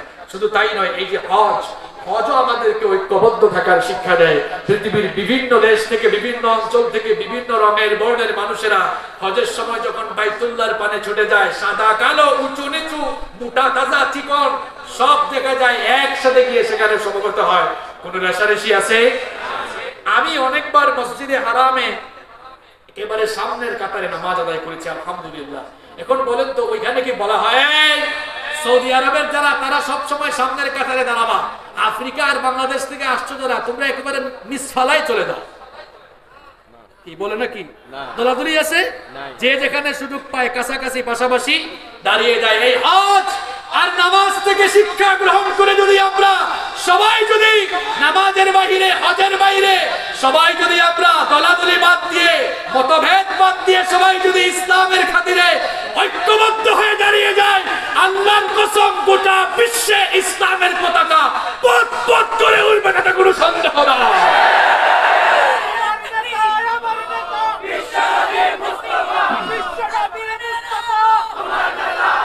সম্মানিত ভাইয়েরা, এবার আসুন দুটি পয়েন্টে কথা বলে শেষ করি। ঐক্যবদ্ধ না থাকার কারণে কি হচ্ছে সেই কথা বলি। এক নাম্বার, ঐক্যবদ্ধ না থাকার কারণে দেখেন আমি কিন্তু পয়েন্ট ভিত্তিক আলোচনা করেছি। বড় মাহফিলে কারো কারো মনোযোগ থাকে, কারো কারো মনোযোগ থাকে না, এটা আমিও জানি। আমি আবার একটু রিপিট করে দিই। প্রথম পয়েন্ট ছিল সবাই আদম এবং হাওয়া পরিবারের সদস্য হয়েও প্রথমে এই উম্মার ভিতরে এক পরিবারের ভিতরে ঝামেলা ঘটাইয়া এখান থেকে বের হয়ে গেল কারা? কে মনে রাখছেন দেখি? কোন নবীর উম্মত তারা? এই তো নূহ নবীর উম্মত তারা। উম্মতের কিছু লোক, সবাই না। এরপরে তো নূহ নবী আসলো, এরপরে ইহুদি নাসারা বিভিন্ন ধর্ম গোত্রের বর্ণে মানুষ বিভক্ত হয়ে গেল। এরপরে আমি বলেছি যুগে যুগে কালে কালে সবার কাছেই নবী আসছেন এবং সব নবীদের দাওয়াত এক রকম না দুই রকম? সবাই তাওহীদের দাওয়াত দিলেন। এর পরের পয়েন্ট ছিল আমরা হলাম শেষ নবীর উম্মত।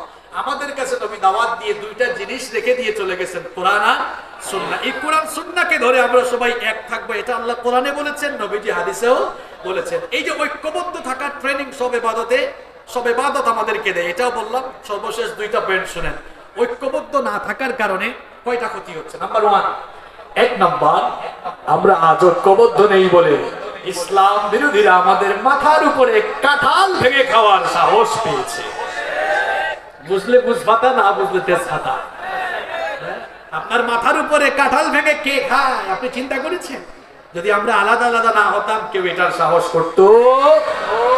দুই নম্বর যে ক্ষতিটা হচ্ছে, ঐক্যবদ্ধ না থাকার কারণে আমাদের উপর আল্লাহর রহমত আসতেছে না। আপনি বলবেন হুজুর এটার দলিল কি? রব্বুল আলামিন বলেছেন ঐক্যবদ্ধ থাকবে যারা আল্লাহর রহমত পাবে তারা।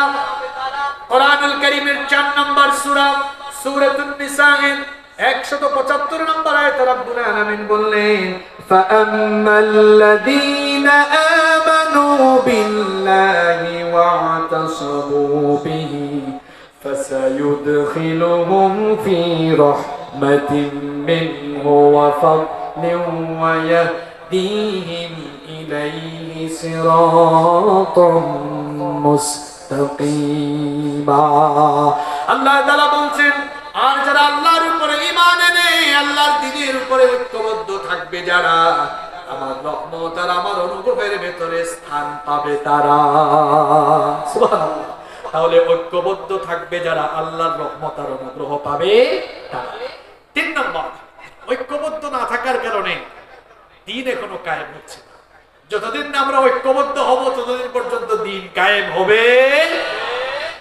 আল্লাহ তো এই জন্যই বলেছেন, ওয়াতাসিমু বিহাবলিল্লাহি জামিআন ওয়া লা তাফাররাকু। আল্লাহ ওয়া লা তাফাররাকু বলে বুঝাতে চাইছেন এই বিচ্ছিন্ন হবা আর দ্বীনও কায়েম করতে পারবা। ঐক্যবদ্ধ যদি থাকতে পারি তাহলে দ্বীন কায়েমটাও সহজ হয়ে যাবে। সর্বশেষ যে পয়েন্ট বলতে চাই, হুজুর ঐক্যের কথা তো এতক্ষণ ধরে বললেন, এই ঐক্যবদ্ধ হব কেমনে? কিছু ফর্মুলা দিয়ে যান। সর্বশেষ 7টা পয়েন্ট বলছি। আমরা যদি এই 7টা ফর্মুলা অন্তত সবাই মানতে পারি, আমার মনে হয় যে আমরা দলাদলি বাদ দিয়ে ঐক্যবদ্ধ হতে পারবো ইনশাআল্লাহ। ভালো করে শুনেন, আমি আলোচনার শুরুতে বলেছিলাম আজ খুব গুরুত্বপূর্ণ কিছু মেসেজ দিয়ে যাবো। কিসের দলাদলি বাদ দেন, এই হুজুর ওই হুজুরের ঠেলাঠেলি আর কইরেন না, পাবলিক আর এগুলা চায় না, ঠিক কিনা বলেন? ঐক্যবদ্ধ হওয়ার কিছু ফর্মুলা বলে যাই। নাম্বার 1, 1 নাম্বার হচ্ছে আমাদের মধ্যে ইখতিলাফ থাকবে, মতভেদ থাকবে, কিন্তু ইফতিরাক, এই কারণে দলভেদ হবে না। ইখতিলাফ থাকা it's the beauty of Islam, এটা ইসলামের সৌন্দর্য। সাহাবীদের মধ্যেও বিভিন্ন বিষয় নিয়ে ইখতিলাফ ছিল, কিন্তু ইখতিলাফের কারণে এক সাহাবী এক দল বানান নাই, আর এক সাহাবী আরেক দল বানান নাই। ইখতিলাফ থাকতে পারে, ইখতিলাফের কারণে আমার ভাইয়ের সাথে ইখতিলাফ করে, মতভেদ করে আমরা দলাদলি করতে পারি না। এটা ইসলামের সৌন্দর্য নয়, ইসলামের শিক্ষাও নয়, দীক্ষাও নয়। ইখতিলাফ থাকবে, তার কারণে আমরা আলাদা হয়ে যাব। 2 নাম্বার, দেখেন সিরিয়ালি বলছি, 2 নাম্বার, ভিন্ন মতের প্রতি শ্রদ্ধাবোধ জাগ্রত রাখা। আপনি হয়তো এক বিষয়ে একটা মত লালন করেন, আরেকজন এই সেই বিষয়ে আরেকটা মত লালন করে, তাই বলে আপনি বলবেন না আমি ঠিক। যে বলে আমি সবচেয়ে ঠিক, এ হচ্ছে দুনিয়ার সবচেয়ে বড় বেঠিক। বলেন ইমাম আযম আবু হানিফা রাহমাতুল্লাহি আলাইহি, তিনি কি কখনো বলেছেন আমার মাযহাবটাই আসল, আমার মানহাজটাই আসল? এক ইমাম কখনো আরেক ইমামকে গালিগালাজ করেন নাই, তুচ্ছ তাচ্ছিল্য করেন নাই। কিন্তু আমরা অনেক সময় এক হুজুর আরেক হুজুরের গালি দিয়ে বসি, আছে না নাই? এগুলা যতদিন না বাদ যাবে, উম্মার ভেতরে ঐক্য সৃষ্টি হবে না। আমার ভাইয়ের সাথে আমার যদি মতের অমিল থাকে, আমি তার সাথে বসবো, আলোচনা করব, সংলাপ করব। এটা পর্দার আড়ালে হবে, পাবলিকের সামনে হবে না। পাবলিকের সামনে কখনো আমরা একজন আরেকজনকে ছোট করে কথা বলবো না, এতে করে ইসলাম এবং মুসলিম উম্মারই ক্ষতি হবে, ঠিক কিনা বলেন? আমরা অনেক সময় অনেক কিছু পাবলিকলি বলে ফেলি না। আমরা তো আজ এমন হয়ে গিয়েছি, একজনের মাহফিলে মানুষ একটু বেশি হয় সহ্য করতে পারি না, কেমনে তারা দেওয়া যায় এই চিন্তায় আমরা মশগুল হয়ে যাই। কারো মাহফিলে যদি লোক বেশি আসে, আপনি খুশি হওয়ার কথা, কারণ আপনার ভাইও দাওয়াতি কাজ করে, আপনিও দাওয়াতি কাজ করেন, আপনিও কোরআনের দিকে ইসলামের দিকে মানুষকে ডাকেন, উনিও কোরআনের দিকে ইসলামের দিকে মানুষকে ডাকেন।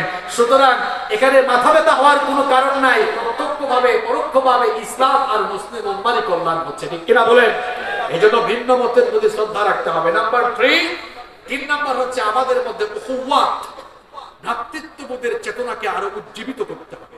মনে রাখতে হবে, রক্ত সম্পর্কের চাইতে ঈমানের সম্পর্কটা আরো বড়। রক্ত সম্পর্ক আছে না, একজনের আরেকজন ভাই, আপন ভাই, এই সম্পর্কের চেয়ে বড় হলো ঈমানী ভ্রাতৃত্ব। বলবেন হুজুর ঈমানী ভ্রাতৃত্ব কোনটা? ঈমানী ভ্রাতৃত্ব হলো এটা, আমার বাড়ি বাংলাদেশে, আমার আরেক ভাই বাড়ি তার আফ্রিকায়, যদি সে মুসলমান হয় সে আমার ভাই, এবং এই যে ধর্মীয় ভ্রাতৃত্ব, দ্বীনি ভ্রাতৃত্ব, এটা আমার রক্ত সম্পর্কের চাইতে আরো বড়। কারণ এই ভ্রাতৃত্বের ঘোষণা যিনি দিয়েছেন তিনি কে? রব্বুল আলামিন বলছেন ইন্নামাল মুমিনুনা ইখওয়াতুন ফাআসলিহু বাইনা আখাওয়াইকুম ওয়াত্তাকুল্লাহা লাআল্লাকুম তুরহামুন। আল্লাহ তাআলা বলছেন নিশ্চয়ই মুমিনরা ভাই, তারা পরস্পরকে সংশোধন করবে। ফাআসলিহু বাইনা আখাওয়াইকুম, তোমাদের ভাইদের মধ্যে সংশোধন করো। আমরা এখন সংশোধন করি না, এক ভাই ভুল করে পাবলিক প্লেসে তারে অপমান করি। আমার এক ভাই যদি ভুল করে, বলেন তো আপনার আপন ভাই ভুল করলে আপনি তারে তাড়িয়ে দেন নাকি মায়া মমতা দিয়ে বুঝান? আপনি যদি আপনার ভাইকে মায়া মমতা দিয়ে বুঝাইতে পারেন, এক ভাই দাওয়াতি কাজ করতে গিয়ে কোনো ভুল করলে আপনি বুঝি তারে চা খাওয়ার দাওয়াত দিয়ে সুন্দর করে বুঝাইতে পারেন না? এই চরিত্র যতদিন না আমরা আমাদের মধ্যে, যারা আমরা দায়ী, যতদিন না আমরা আমাদের মধ্যে এই চরিত্র লালন করতে পারবো, ততদিন ওয়াজ চলবে, মাহফিল চলবে, উম্মাহ ঐক্যবদ্ধ হবে না। সাফ কথা আমার। এজন্য ভাইকে সংশোধন করুন, কিন্তু এক ভাই আরেক ভাইয়ের উপরে রেশারেশি করে এক ভাই আরেক ভাইয়ের বিরুদ্ধে লেগে যাবেন না, এটা ইসলামের সৌন্দর্য। সম্মানিত ভাইয়েরা, এরপরে বলছিলাম নাম্বার 4 নাম্বার, পরস্পরের প্রতি ভালোবাসা, মহব্বত বাড়াইতে হবে। মহব্বত বাড়াইবো কেমনে? আমরা তো একজন আরেকজনের সাথে দেখা হইলে চা খাওয়া দূরের কথা, একজন আরেকজনের সাথে বসতেও রাজি না, আছে না নাই? তা আপনাদের কথা কি কইতাম? আগে তো আপনারা আমাদের কাছে দোয়া চাইতেন, হুজুর আমাদের জন্য দোয়া করেন, কারণ আমরা বিপদে আছি, আপনাদের কাছেই দোয়া চাওয়া লাগবে, আপনারা দোয়া করেন আমরা যেন ঠিকঠাক থাকতে পারি। না আমরা একজন আরেকজনকে সহ্য করতে পারি না। এই চিত্র পাল্টাতে হবে, একজন আরেকজনের প্রতি ভালোবাসা বাড়াতে হবে। আর ভালোবাসার ভ্রাতৃত্ববোধের এই নমুনা শিখতে হবে নবীজির সাহাবীদের কাছ থেকে। খুব চমৎকার একটি ঘটনা আপনাদেরকে শোনাই দেখেন। আমরা যারা ঈমান এনেছি, মুসলমান হয়েছি, এক ভাইয়ের সাথে আরেক ভাইয়ের কেমন সম্পর্ক থাকা দরকার শুনেন। মক্কা থেকে হিজরত করে যেই সকল সাহাবীরা মদিনায় গিয়েছিলেন, নিজেদের ঘর বাড়ি ভিটা মাটি ছেড়ে তারা মদিনায় গিয়েছিলেন, নিজেদের ঘর বাড়ি জায়গা জমি ছেড়ে দিয়ে মদিনায় যখন তারা গিয়েছিলেন, মুহাজির সেই সকল সাহাবীদেরকে, হিজরতকারী সেই সকল সাহাবীদেরকে মদিনার সাহাবীরা কেমন ভাবে সাহায্য করেছেন, আনসারী সাহাবীরা কেমনে তাদেরকে তাদের কলিজার ভিতরে ঢুকিয়েছেন শুনে। এই ভ্রাতৃত্বের প্রশংসা রব্বুল আলামিন কোরআনুল কারীমে করলেন। কোরআনুল কারীমের 59 নম্বর সূরা সূরাতুল হাশরের 9 নম্বর আয়াতে আল্লাহ তাআলা বললেন, ওয়াল্লাযীনা তাবাওয়াউদ দার ওয়াল ঈমানা মিন ক্বাবলিহিম ইউহিব্বুনা মান হাজারা ইলাইহিম ওয়া লা ইয়াজিদুনা ফি সুদুরিহিম হাজাতান মিম্মা উতু ওয়া يؤثرون على أنفسهم ولو كان بهم خصاصة। আল্লাহ তাআলা বলছেন মক্কার মুহাজিররা যখন মদিনায় হিজরত করে গিয়েছিল, মদিনার সেই সকল সাহাবীরা মক্কার লোকদেরকে এমন ভাবে জায়গা দিয়েছিল, আশ্রয় দিয়েছিল, নিজেদের চাইতে তারা তাদের ভাইদেরকে আরো বেশি প্রাধান্য দিয়েছিল, এত বেশি প্রাধান্য দিয়েছিল। মদিনার সাহাবীরা মক্কা থেকে আসা মুহাজির ভাইদের সাথে নিজেদের রুটি ভাগ করে খেয়েছে, নিজেদের ঘরে থাকতে দিয়েছে। এমনকি যাদের একাধিক স্ত্রী ছিল, একাধিক স্ত্রী থাকলে তালাক দিয়ে তারা মুহাজির ভাইয়ের সাথে বিয়ের ব্যবস্থা করে দিয়েছে। ভ্রাতৃত্বের প্রশংসা আল্লাহ কোরআনে করেছে। ভ্রাতৃত্বের প্রশংসা আল্লাহ কোরআনে করেছেন। ভালোবাসা কারে কয়? ভালোবাসার দাবি হলো একজন আরেকজনের প্রতি কিছু স্যাক্রিফাইসও করবে। আপনি আপনার ভাইকে ভালোবাসেন, সালাম দেওয়া তো দূরের কথা, আপনি তাকে ভালোবাসা দূরের কথা, একটু সালামও দেন না। আমরা এখন এক ভাই বিপদে পড়লে আরেক ভাই একটু এগিয়েও যাই না, একটু কথাও বলি না। অবস্থা যেন এমন হয়েছে যে আগুন লেগেছে, পানি ঢালি না, উল্টা আরো আমরা কেরোসিন ঢালি, আছে না নাই? এজন্য আমি বলি, উম্মতের ঘরে আগুন লেগেছে আর কেরোসিন ঢালবেন না, পারলে পানি ঢালেন, না পারলে চুপচাপ বসে থাকেন, আর আগুন ধরায়েন না। বরং পারলে মহব্বত কেমনে বাড়ানো যায় এই কাজ করেন। আগুন লাগছে, পানি ঢালেন, কেরোসিন ঢাইলেন না, না পারলে আপনি চুপচাপ থাকেন, চুপ থাকেন, কথা বললেন না। এটা ভালো। নবীজি বলেছেন, আল্লাহর নবী বলেছেন, তোমাদের মধ্যে যারা ঈমানদার সে যেন ভালো কথা বলে, নইলে সে কি থাকে? চুপচাপ থাকে। হয় ভালো কথা বলুন, নইলে আপনি চুপচাপ থাকেন। নাম্বার 5, 5 নম্বর ঐক্যবদ্ধ থাকার 5 নম্বর ফর্মুলা হলো, এক ভাই আরেক ভাইকে আমরা কষ্ট দিব না। এক ভাই আরেক ভাইকে কখনো কষ্ট দিব না। এক ভাই আরেক ভাইয়ের উপরে কখনো জুলুম করব না। নবীজি বলেছেন, আল মুসলিমু মান সালিমাল মুসলিমুনা মিন লিসানিহি ওয়া ইয়াদিহি। মুসলমান তো সেই, প্রকৃত মুসলমান তো সেই ব্যক্তি যার হাত এবং যার জিহবা, হাত, এগুলোর অনিষ্ট থেকে অন্য মুসলমান নিরাপদ থাকে। আমাদের এই জিহবা থেকে অন্য মুসলমান নিরাপদ থাকে না। আমরা যখন তখন যার তার বিরুদ্ধে আবুল তাবুল ভাষায় অনেক তুচ্ছ-তাচ্ছিল্য করে কথা বলি, আছে না নাই? ঐক্যবদ্ধ হবো কেমনে? আমরা একজন আরেকজনের সাথে মতের অমিল হলে আমরা তার নাম বিকৃত করে পর্যন্ত রাখি। বাবা নাম রেখেছে জামাল উদ্দিন, কয় কিরে জামাইল্লা। বাবা নাম রেখেছে কামাল উদ্দিন, কয় কিরে কামাইল্লা। এরকম আছে না নাই? এইরকম যদি চলতে থাকে, আমাদের জিহবা থেকে যদি আরেক মুসলমান ভাই হেফাজত থাকতে না পারে, তাহলে আমাদের এই জিহবা দিয়ে মুসলিম উম্মার আর কি কল্যাণ হবে? এজন্য আমার ভাইয়েরা, ঐক্যবদ্ধ হওয়ার জন্য, মুসলিম উম্মাহকে এগিয়ে নিয়ে যাওয়ার জন্য, ইসলামকে আরো এগিয়ে নিয়ে যাওয়ার জন্য, ইসলামের সৌন্দর্য গোটা দুনিয়ায় ছড়িয়ে দেওয়ার জন্য নিজেদের জবানকে আরো সুন্দর করতে হবে, নিজেদের জবানকে সংযত করতে হবে, ভাষা সুন্দর করতে হবে। এক ভাই আরেক ভাইকে আমরা কষ্ট দিব না। পারবো তো ইনশাআল্লাহ? আল্লাহ তৌফিক দান করেন, বলেন আমিন। 6 নাম্বার হচ্ছে, এক ভাই বিপদে পড়লে আরেক ভাই আমরা এগিয়ে যাব। আমরা অনেক সময় দেখা যায় এক ভাই বিপদে পড়লে আরেক ভাই এগিয়ে যেতে পারি না। দেখা যায় বিশ্বের বিভিন্ন জায়গায় আমাদের মুসলমান ভাই বোনরা মার খায়, এগিয়ে যেতে না পারলেও তো তাদের পক্ষে অন্তত কথা বলা দরকার, তাদের জন্য অন্তত দোয়া করা দরকার। আমরা সেটা করি না। দূরের কথা বাদ দেন, আজ আমরা মুসলমানরা এমন হয়েছি, পাশের ঘরে আমাদের ভাইরা অসুস্থ থাকে, তার খোঁজ খবর আমরা রাখি না। নবীজি বলেছেন ভ্রাতৃত্বের সম্পর্ককে এমন করো, ভ্রাতৃত্বের বন্ধনটা এমন করো, তোমার ভাই যখন বিপদে পড়ে তার সামনে দাঁড়াও, তার পক্ষে কাজ, তোমার ভাই যখন বিপদে পড়ে সহযোগিতার চেষ্টা করো। নবীজি বলেছেন যখন একজন মুসলমান আরেকজন মুসলমানের প্রয়োজন পূরণ করে, আল্লাহ তার প্রয়োজন পূরণ করে দেন। সুবহানাল্লাহ, লিল্লাহি তাকবীর, লিল্লাহি তাকবীর, লিল্লাহি তাকবীর। আহলান ওয়া সাহলান ওয়া মারহাবান বিক। আমাদের আজকের প্রোগ্রামের সম্মানিত অতিথি ফজিলাতুশ শেখ জামালউদ্দিন হাফিজাহুল্লাহ ওয়া রাআ, তিনি চলে এসেছেন, এক্ষুনি আপনাদের সামনে কথা বলবেন ইনশাআল্লাহ। এরপরে আমি 7 নাম্বার যে পয়েন্টটার কথা বলছি, যেটা বলে শেষ করব, ঐক্যবদ্ধ হওয়ার 7 নাম্বার যে ফর্মুলা আমাদের মেইনটেইন করা দরকার, সেটি হচ্ছে আমরা আমাদের মধ্যে পারস্পরিক ইসলাহ বাড়াবো। একজন ভুল করলে আরেকজনকে আমরা সুন্দরভাবে সঠিকভাবে ইসলাহ করব, সংশোধন করব।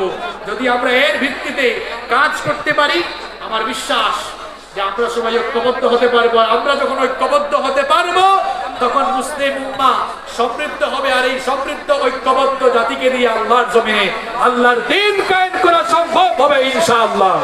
হাদা মা ইনদি ওয়াল ইলমু ইনদাল্লাহ। সুবহানাকা আল্লাহুম্মা ওয়া বিহামদিক আশহাদু আন লা ইলাহা ইল্লা আনতা আস্তাগফিরুকা।